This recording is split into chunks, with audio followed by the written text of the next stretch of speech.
Alright guys, this is just a quick video. Lots of people ask me about the zipper jig, so I'm going to do a video just on it. So it is literally a clamp that I clamp to my table. So it can obviously only go as high as this because that's where I've put my fork. It's actually screwed through the metal there.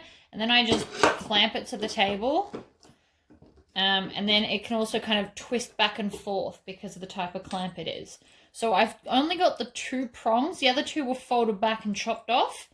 So different people do this different ways. I put mine in facing up. Whoops. Or I drop it. That's good too. Some people put theirs facing down like this. It's just whatever you prefer. So I put it that way.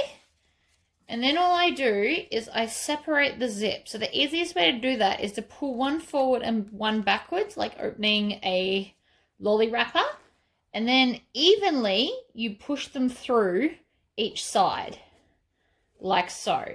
Now, if you put one side in more than the other, it will still join, but you'll get this bubble here. So you can just pull it off again and keep doing it until you get it right.